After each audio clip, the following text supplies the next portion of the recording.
Amém. Pastor Michel, quero ler com vocês o primeiro livro de Samuel. Primeiro livro de Samuel, capítulo 1, capítulo 1. Primeiro Samuel, capítulo 1.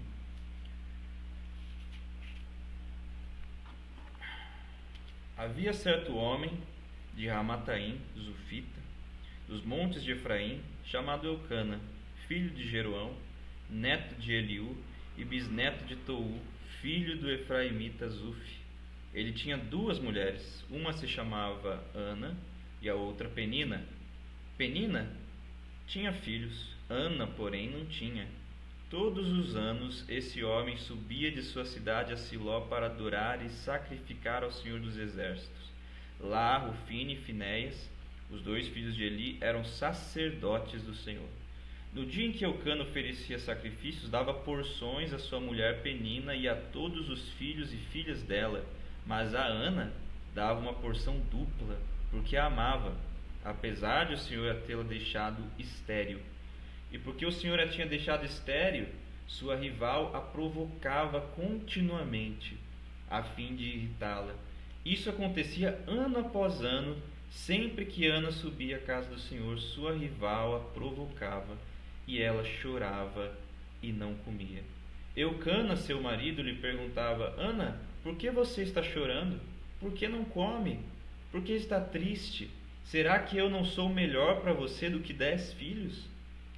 Certa vez, quando terminou de comer e beber em Siló, estava o sacerdote Eli sentado numa cadeira junto à entrada do santuário do Senhor.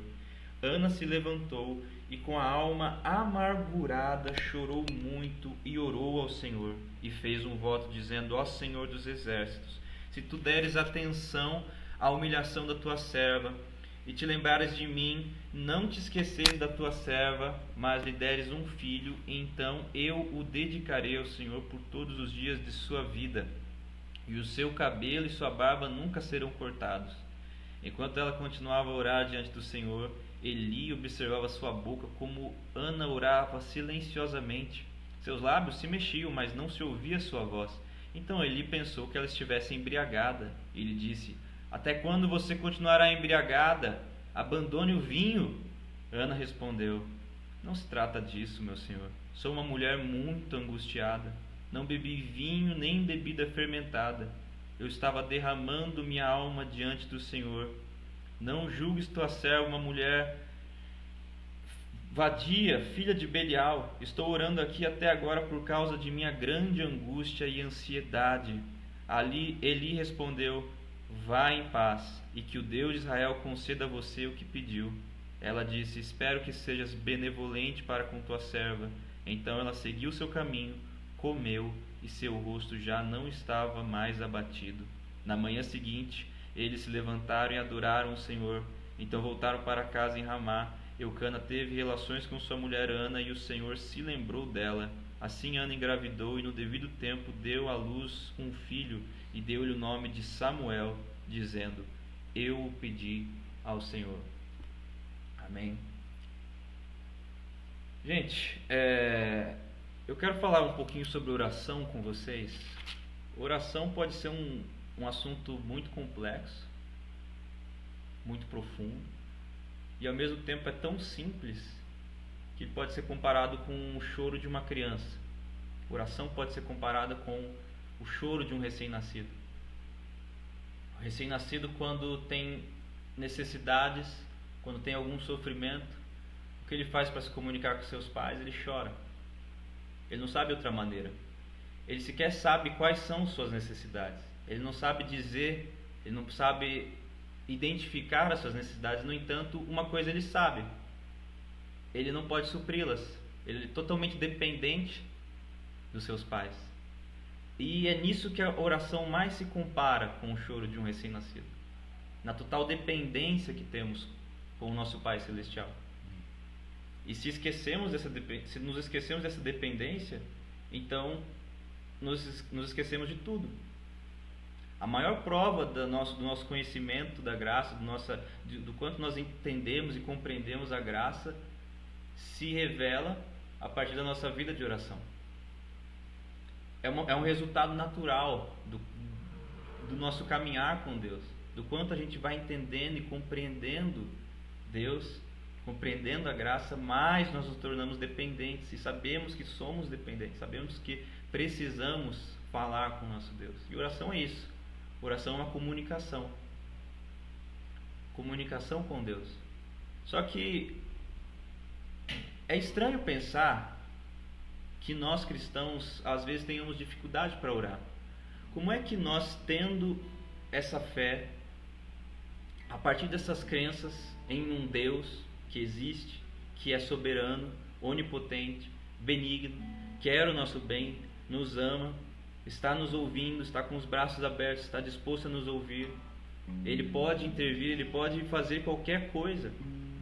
Por que nós, crendo num Deus assim, não temos a vontade, o desejo ardente de falar com esse Deus? Não é estranho? A verdade, nós já temos aprendido há um tempo que a crença correta gera o comportamento correto, e não o contrário. Geralmente, se temos algum comportamento equivocado, é porque ainda temos uma crença equivocada. E com relação à oração, a pergunta que eu faço para vocês hoje, e para mim também, é: se não temos orado como queríamos, se não temos essa vontade tão grande, tão forte, o que falta ainda na nossa compreensão para que nós estejamos agindo assim, ou com falta, ou falhando em oração? Nós somos uma geração que não ora. E para responder essa pergunta, nós temos duas formas. Nós podemos olhar isso a partir da nossa própria experiência. Quando nós temos vontade de orar, o que acontece no nosso coração? O que acontece na nossa cabeça? Quais são as ideias, os pensamentos, os sentimentos que nos levam a ter o desejo, a vontade de orar? E a outra forma é o parâmetro das Escrituras. O que as Escrituras dizem acerca disso? E aqui nesse texto nós temos as duas coisas. Nós temos tanto a Bíblia falando sobre a oração, quanto a experiência real de uma mulher como nós, frágil como nós, necessitada, que nesse momento teve o desejo de orar, teve a vontade de orar. E o que estava acontecendo com essa mulher nesse momento? Que tipo de gente que ora? Que tipo de gente tem vontade de orar? Aqui nós podemos ver o contexto. Primeiro, o contexto de Ana geral é um contexto de causa espiritual. Não é um contexto de inspiração, de vários cenários, de vários líderes, de várias pessoas influenciando e alimentando uns aos outros para que eles tivessem o desejo de orar. Não, aqui não revela no texto que nós lemos, mas no contexto de Samuel, nós sabemos que era um contexto em que a glória de Deus estava se esvaindo de Israel. A glória de Deus estava deixando Israel. É o mesmo contexto do final do livro de Juízes. E o final do livro de Juízes termina dizendo que naquele tempo não havia reis e cada um fazia conforme o seu próprio entendimento. Cada um fazia o que estava na cabeça. Aqui os filhos de Eli eram filhos corruptos. Eram pessoas que eram líderes que deveriam estar guiando o povo. Só que eles mesmos eram cegos.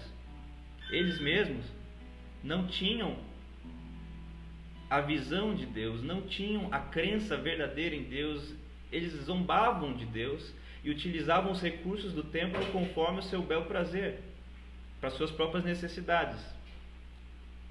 Esse era o contexto. Aqueles que deviam estar guiando o povo, aqueles que deveriam estar ensinando o povo e inspirando o povo a se aproximar de Deus, na verdade eles mesmos eram ímpios. Nós vemos isso no capítulo 2 de Samuel, no versículo 12, que diz: os filhos de Eli eram ímpios, não se importavam com o Senhor. E Eli, o sacerdote, fazia vista grossa para isso. Eli, o sacerdote, já não se importava tanto com isso. As luzes do templo estavam se apagando, as luzes que representavam a presença de Deus estavam se apagando, porque não havia sequer pessoas para manter as luzes do templo acesas. Essas luzes que eram muito importantes, que simbolizavam a presença de Deus. E qual era o contexto individual de Ana? O contexto individual de Ana era de extremo sofrimento. Ana era uma pessoa constantemente humilhada. Era uma pessoa constantemente amargurada e triste. E esse sofrimento, essa humilhação se repetia na vida dela. Se repetia na vida dela até o momento em que ela tomou uma decisão. Ela tomou uma posição. e ela decidiu orar. E aqui nós vemos então 3 motivações que fazem com que Ana ore. Essas 3 motivações também estão presentes em qualquer pessoa que decide orar, que tem vontade de orar. A primeira delas, que nós vemos aqui no versículo, a partir do versículo 13 no capítulo 1, é que Ana não ritualizava a sua devoção. Ana não ritualizava a sua oração. Vamos ler o versículo 13. Como Ana orava silenciosamente, seus lábios se mexiam, mas não se ouvia sua voz, então Eli pensou que ela estivesse embriagada. Ele disse: até quando você continuará embriagada? Abandone o vinho. Olha, talvez para nós esse não seja um contexto tão claro, porque nós não temos tantas regras agora.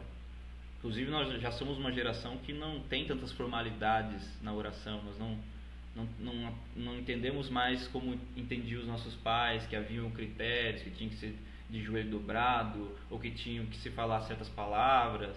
Nós já estamos um tanto quanto informais, é verdade. Mas aqui no contexto de Ana não era como o nosso. Não se podia orar da forma como você bem entendia, de um modo espontâneo, do modo como você bem entendesse. Não, havia regras, havia critérios. E Ana estava ignorando esses critérios. Ana estava ignorando essas regras. Estava ignorando de tal modo que ele sequer pensou que Ana estava de fato orando. Ele achou que era só uma bêbada ali. Ué, mas o que essa mulher está fazendo? Ela não está de pé com os braços levantados, orando em voz alta? Isso que ela está fazendo não é uma oração? Então, Ana estava ignorando de tal forma os critérios, as regras, os manuais, o ritual da oração, que ele achou que ela estava embriagada. Como é que isso se aplica para nós? Ainda assim, em nosso tempo, nós achamos e nos prendemos a rituais. Isso é verdade. Ainda hoje, nós nos prendemos a técnicas, a mecanismos automatizados que nós achamos que são o melhor meio, e se não tivermos disponíveis esses meios, nós nos perdemos e ficamos desesperados, achamos que não dá para orar, não dá para fazer a nossa devoção. Esse é o primeiro ponto. Eu quero me aprofundar um pouco mais nessa questão do ritual, mas primeiro eu quero falar disso. Ainda hoje existem pessoas que, se não forem à igreja, ou nesse tempo nosso que nós não podemos ir à igreja, existem pessoas que estão perdidas. Como eu vou orar na minha casa? Minha casa não é tão santa quanto o templo em que nós adoramos a Deus. E existe um lugar, existe uma forma de se adorar a Deus, existe uma forma de orar, de falar com esse Deus. O que é que Jesus responde à mulher samaritana? A mulher samaritana quer saber, é nesse monte ou é naquele monte que nós devemos orar? E Jesus responde: vocês adoram o que vocês não conhecem, mas está chegando o tempo, e esse tempo já chegou, em que os verdadeiros adoradores adorarão o que? Em espírito e em verdade. São esses os adoradores que o Pai procura. Esse espírito em verdade nada mais é do que uma sinceridade, uma honestidade que também é proveniente do Espírito Santo em nós, mas é muito simples. Não se trata de mecanismos, porque com Deus não se trata nunca de mecanismos. Deus não pode ser comprado, Deus não pode ser invocado através de palavras mágicas, Deus não pode ser comprado com palavras mágicas. Nós não podemos obrigar Deus a responder às nossas orações através de palavras específicas ou de modos específicos, de rituais. E também quero me aprofundar nessa questão do ritual, porque às vezes nós não temos rezas, às vezes nós não repetimos formas específicas de adorar ou de orar. Nós já sabemos, nós podemos orar no carro, podemos orar em casa. A maioria de nós já sabemos disso. A maioria de nós já sabe disso. Nós temos certa espontaneidade no modo de orar, mas será que nós não estamos ritualizando a nossa espontaneidade também? Será que nós não estamos ritualizando a nossa liberdade? Às vezes nós queremos sentir certas coisas na oração. Às vezes até mesmo nessa liberdade, nesse modo como nós criamos de falar com Deus, a partir das nossas próprias experiências, nós queremos repetir as experiências da mesma forma e de modo tão profundo e prazeroso como foi da primeira vez ou das primeiras vezes. E se não se repete, e se não tem o mesmo efeito, e se nós não sentimos as mesmas coisas, nós achamos que tem algo errado. Nós queremos repetir certas experiências e acabamos apelando para comportamentos mecanizados, comportamentos automatizados. Mas o que Deus espera de nós? Deus espera que nós nos joguemos diante dele, nós nos lancemos diante dele e a nossa alma seja exposta, seja aberta diante dele. E o que tiver na nossa alma, o que nós realmente estivermos sentindo, é isso que Deus quer ouvir de nós, porque Deus nos conhece. E Deus não está falando conosco como se estivesse falando com robôs. É igualzinho o nosso relacionamento uns com os outros. Não dá para eu chegar para o meu pai e falar um monte de frases de efeito, um monte de frases prontas e esperar que ele ache isso normal. Quando eu chego para o meu pai, para haver uma intimidade verdadeira, eu preciso ser verdadeiro com ele. Eu preciso ser sincero com ele. Eu preciso me abrir com ele. E eu preciso falar o que tiver na minha cabeça. Eu preciso ser honesto com ele. E nós podemos ser honestos com Deus. Não só podemos, como devemos, porque ele sabe o que se passa na sua cabeça. Isso nos leva ao segundo ponto. O segundo ponto é: que tipo de gente que ora? Gente fraca. Gente fraca, gente que não sabe, gente que não tem uma cabeça, uma mentalidade digna de se falar com Deus. Nenhum de nós tem essa mentalidade, nenhum de nós temos as palavras certas para se falar com Deus. O apóstolo Paulo diz que nós não sabemos como orar. O Espírito Santo intercede por nós, no entanto, com gemidos inexprimíveis. Mas nós não sabemos, nós somos fracos. E vamos ler aqui, a partir do versículo 15, a resposta de Ana. Ana respondeu: não se trata disso, meu senhor. Sou uma mulher muito angustiada.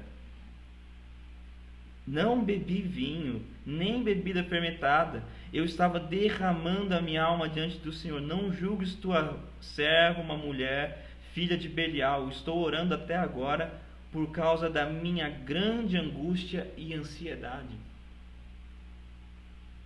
Já pensou crente com ansiedade? Isso não pode.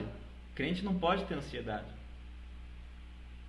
É óbvio, Jesus nos ensinou que a ansiedade não é uma coisa boa, a ansiedade não é uma coisa que faz bem para nós. Só que nós, por nós mesmos, somos sim ansiosos. Nós ficamos preocupados, nós ficamos temerosos. A tempestade chega e nós ficamos desesperados. Nós não sabemos o que fazer, nós queremos acordar Jesus e falar: Jesus, olha só essa tempestade, nós vamos morrer. Essa é a nossa reação natural. E muitas vezes nós não queremos falar com Deus, nós nos distanciamos de Deus porque nós nos envergonhamos do que nós realmente estamos pensando, do que nós realmente estamos sentindo. Nós estamos ansiosos, nós não estamos confiando em Deus. Nós olhamos para Deus e pensamos: como é que eu vou falar para Deus? Como é que eu vou pedir alguma coisa para Deus? Ele sabe o que eu estou sentindo, Ele sabe o que eu estou pensando. Todos os dias eu chego em casa preocupado com o trabalho, preocupado com as contas, preocupado com as doenças, preocupado com o sofrimento. Mas é esse ser preocupado, esse ser ansioso que Deus quer ouvir.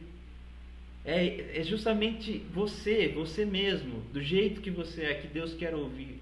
E quando você tem esse entendimento que a sua fraqueza não é um empecilho para se falar com Deus, a sua fraqueza na verdade é um elemento no qual é a matéria-prima na qual Deus vai trabalhar na sua vida, e é o Espírito Santo e a graça que vai gerar em você a verdadeira confiança em Deus.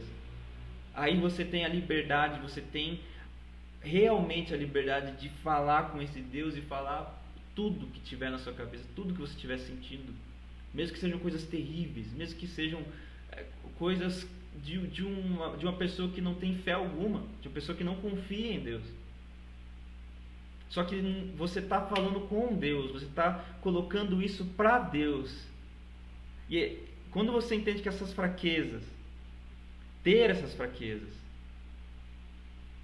É justamente o que nos deve levar a falar com Deus, porque quando você identifica essas fraquezas, você consegue saber, então, olha, eu preciso falar com Deus. Eu preciso falar com Deus porque eu não estou entendendo, porque eu estou com medo, porque eu estou completamente desesperado, porque eu sou fraco. Gente forte não ora. Gente forte não se dobra para ninguém, só se dobra para si mesmo. Quem ora mesmo, quem realmente fala com Deus é gente fraca. É gente que depende de Deus. É gente que sabe que depende desse Deus, que se Deus não intervir, nós estamos perdidos. Nós não temos chance. E o terceiro tipo de gente que ora é gente que crê de fato. Em qual sentido? Gente que não ora só por orar. Gente que não faz uma oração só para cumprir tabela.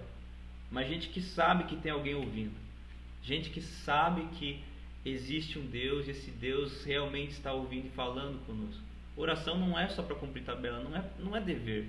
Se você fizer isso só por dever, existe uma grande chance de você perder seu tempo. Você tem que orar com a convicção, primeiro, de que existe um Deus, e segundo, de que Ele é galardoador daqueles que o buscam. Isso é um fato. Por mais que você não tenha fé, por mais que a sua fé seja pequena, não ore só por orar, não ore só para cumprir tabela. Veja, talvez algumas pessoas ainda pensem, mas Deus está no controle de tudo, Deus sabe de todas as coisas, a vontade de Deus prevalece, então para que orar? Aqui na vida de Ana também a vontade de Deus estava prevalecendo. Por que Ana estava estéril? O texto nos fala que Ana não podia ter filhos porque Deus assim tinha feito.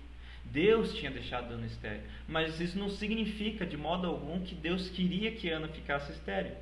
Nós não sabemos a vontade de Deus. Nós sabemos a nossa própria vontade. Nós entendemos as coisas nossas, do que nós sentimos, do que nós sabemos. Não podemos querer presumir o que Deus quer, o que Deus sabe, o que Deus realmente deseja para nós. O que nós entendemos de fato? Nós entendemos da nossa necessidade.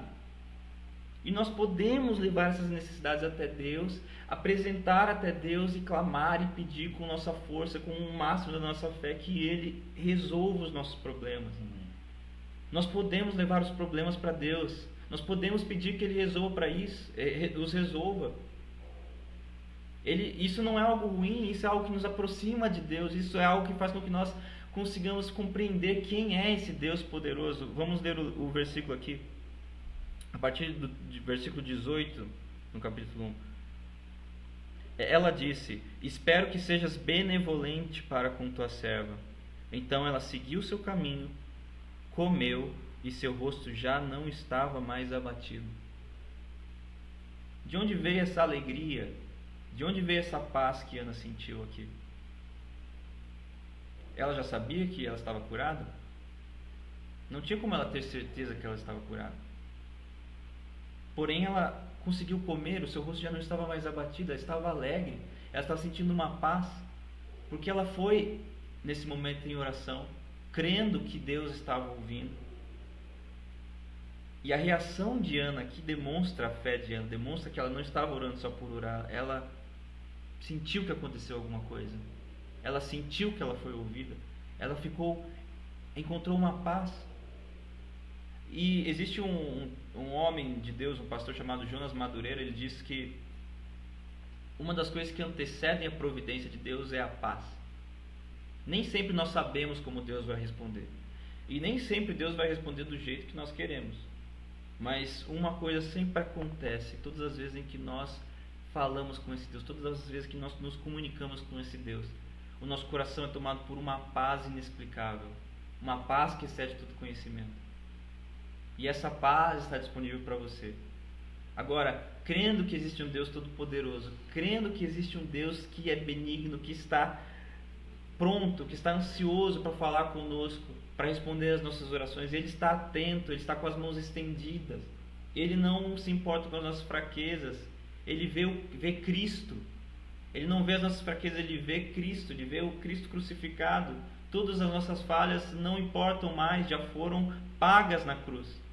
Nós temos livre acesso para falar com esse Deus, e esse Deus é o nosso Pai, e nós temos garantias. Nós temos, toda a herança foi liberada na cruz. Nós somos herdeiros. Nós somos filhos de Deus. Nós podemos falar com esse Deus quer nos responder, esse Deus quer ter um relacionamento conosco, nos mostrar, nos ensinar a ter confiança. Então, quando nós nos apropriamos de tudo isso, quando nós realmente sabemos todas essas coisas, nós podemos colocar em prática esse desejo de orar, esse desejo de entender a dependência de Deus. Eu quero te convidar a fazer isso nessa noite. Principalmente nesse tempo em que nós não estamos nos reunindo na igreja, nós estamos quase que proibidos de andar nas ruas, né, por causa dessa situação grave. Nós não podemos desfalecer. E sem a oração nós com certeza desfalecemos, porque o nosso coração é arrogante. O nosso coração se ensoberbece facilmente. E nós não queremos a graça. Nós queremos depender da nossa própria força. Mas eu quero convidar você nessa noite a ter uma vida de oração, a se colocar em joelhos com fé de que esse Deus vai te atender, de que esse Deus vai te responder, de que esse Deus está vivo e Ele está operando. Quando você tem essa expectativa, quando você tem essa esperança, a esperança de que Deus está ali querendo falar com você, querendo responder as suas orações, é natural o desejo de orar, é natural a vontade de orar. Então eu quero criar essa esperança em você. Eu quero que nós tenhamos essa expectativa, nós tenhamos essa vontade. Amém?